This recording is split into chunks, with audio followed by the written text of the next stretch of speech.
Hello everyone, welcome to BSP pharmacy.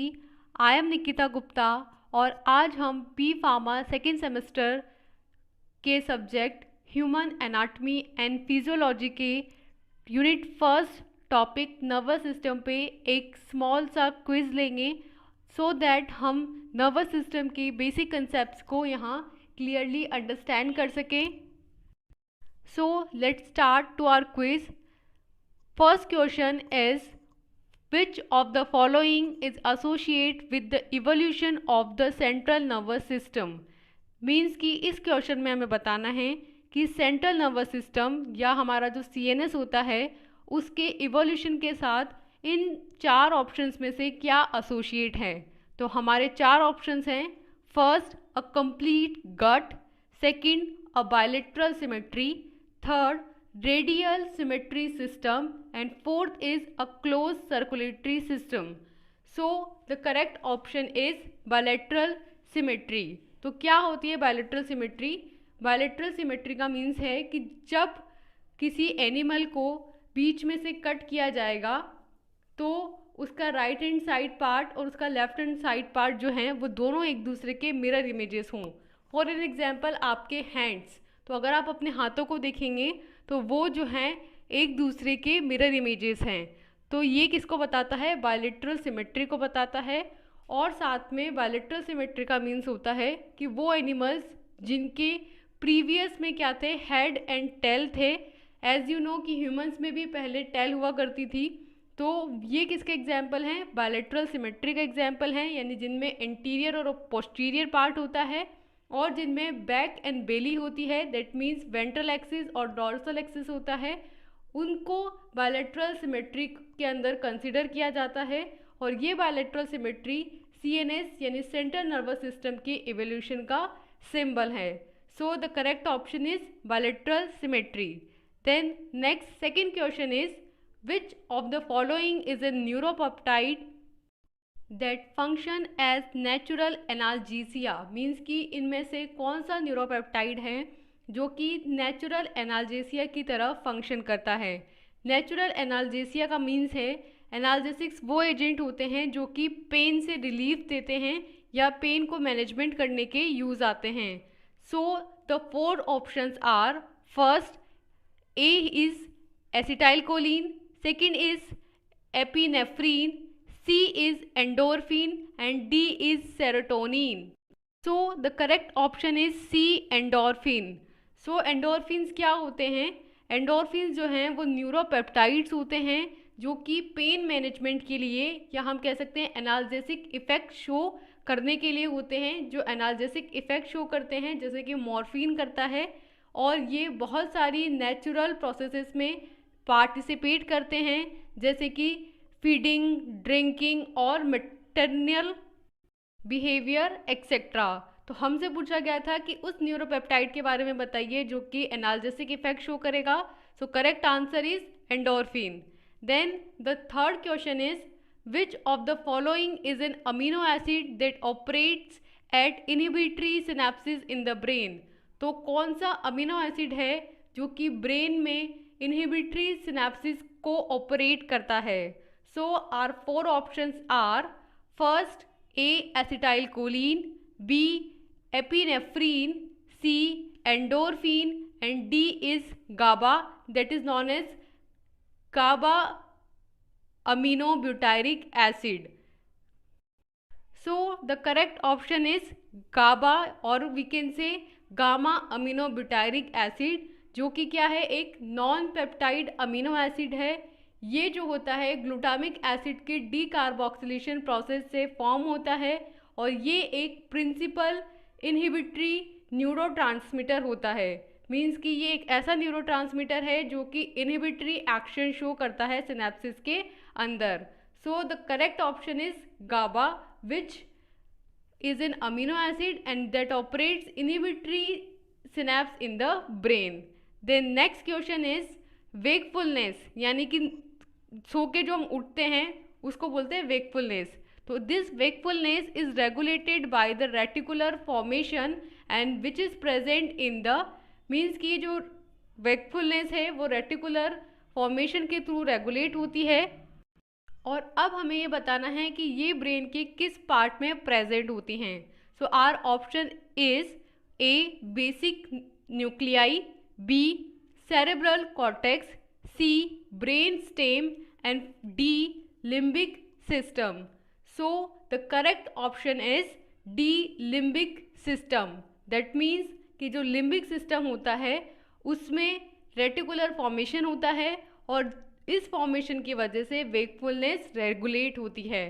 Then our next question is short term memory information processing usually cause changes in the means कि इसमें हमें ये बताना है कि जो शॉर्ट टर्म मेमोरी होती है हमारे ब्रेन की वो किसकी वजह से होती है। मीन्स कि बहुत सारी मेमोरीज आपको पता है कि ऐसी होती है जो हमने बचपन में की होती है और हमें अभी तक याद रहती है, और बहुत सारी स्मॉल शॉर्ट टर्म मेमोरीज होती है जो हमारे साथ हुई होती है दिन भर में और हम कई बार उन्हें भूल जाते हैं। तो ये कौन सा हमारे ब्रेन का पार्ट है जो इस शॉर्ट टर्म मेमोरी इंफॉर्मेशन के लिए रिस्पॉन्सिबल है। So our options are A brainstem, B medulla, C hypothalamus and D is hippocampus. So the correct option is hippocampus. That means hippocampus हमारे ब्रेन का ऐसा पार्ट होता है जो कि शॉर्ट टर्म मेमोरी के लिए रिस्पॉन्सिबल है। Next is question number 6। In cephalized invertebrates which of the system transmit impulse from the interior ganglia to the distal segments. इस क्वेश्चन में हमें बताना है कि जो सिफिलाइज्ड इनवर्टिब्रेट्स होते हैं या जिन्हें हम सिफेलोपोडा बोल सकते हैं, जिसके अंदर आते हैं मोलस्कास, या जिस क्लास के अंदर आते हैं ऑक्टोपस, जिन्हें हम डिस्क्राइब करते हैं ऐसे इनवर्टिब्रेट्स जिनके अंदर वेल डेवलप्ड सेंसेस होते हैं, आईज होती हैं, ब्रेन होते हैं।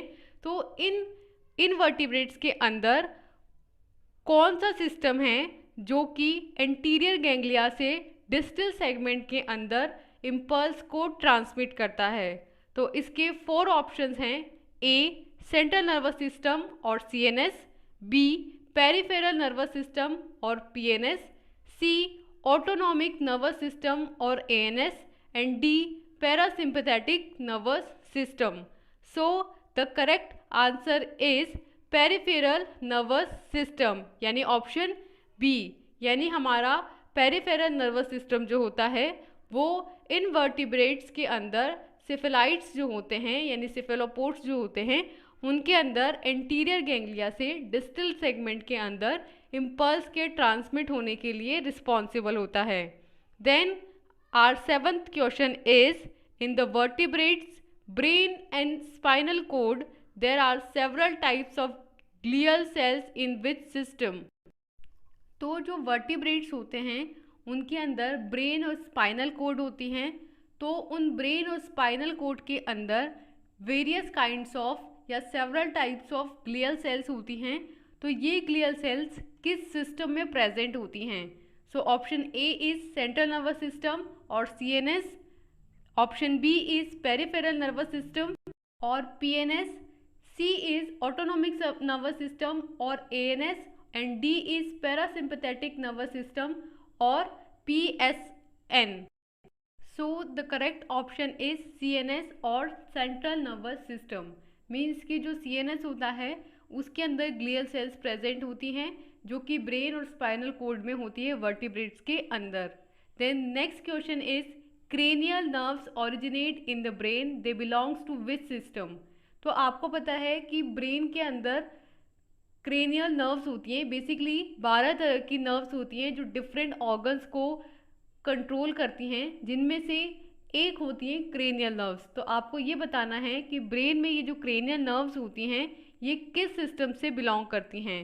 तो options are A central nervous system, B peripheral nervous system, C autonomic nervous system and option D is parasympathetic nervous system। So the correct option is peripheral nervous system। Means कि ये जो cranial nerves होती हैं ये peripheral nervous system से belong करती हैं, जबकि इनमें से बहुत सारी नर्व्स जो होती हैं वो सीएनएस से बिलोंग भी करती हैं और कुछ एएनएस से भी बिलोंग करती हैं। लेकिन हमसे स्पेसिफिकली पूछा गया है क्रेनियल नर्व्स के बारे में, तो क्रेनियल नर्व्स जो होती है वो पेरिफेरल नर्वस सिस्टम से बिलोंग करती हैं। Then next is question number 9, which system controls smooth and cardiac muscles of the digestive, cardiovascular and excretory system. तो इस क्वेश्चन में हमें बताना है कि डाइजेस्टिव सिस्टम, कार्डियोवैस्कुलर सिस्टम और एक्सक्रीटरी सिस्टम की जो स्मूथ मसल्स होती हैं और कार्डियोवैस्कुलर सिस्टम की जो कार्डियक मसल्स होती हैं उन्हें कौन सा सिस्टम रेगुलेट करता है। So here is the option A is central nervous system, option B is peripheral nervous system, option C is autonomic nervous system and option D is parasympathetic nervous system. So the correct option is autonomic nervous system. Means कि जो हमारा ANS होता है वो responsible है heart की cardiac muscles के control के लिए और एक्साइटेटरी सिस्टम की जो स्मूथ मसल्स होती हैं उनको कंट्रोल करने के लिए। Then next question is which of the following produces hormone that are secreted by the pituitary gland. Means कि हमें उस हार्मोन का नाम बताना है जिसके एक्शन की वजह से पिट्यूटरी ग्लैंड से सिक्रीशन होता है। So here are the options, option A is cerebrum, option B is cerebellum, option C is thalamus and option D is hypothalamus. So आपको ये बताना था कि वो हार्मोन जिसके रिलीज होने से, जिसके प्रोड्यूस होने से जो पिट्यूटरी ग्लैंड है वो सिक्रीट होती है। So correct option is hypothalamus. तो आपको पता है कि हाइपोथैलेमस से different kind of hormones release होते हैं जिसकी वजह से पिट्यूटरी ग्लैंड अपना जो हार्मोन होती है उसको सिक्रीट करती हैं। इसीलिए जब पिट्यूटरी ग्लैंड को मास्टर ग्लैंड बोला जाता है तब हाइपोथैलेमस को मास्टर ऑफ मास्टर ग्लैंड बोला जाता है। सो यहाँ पे हमने कंप्लीट किए हैं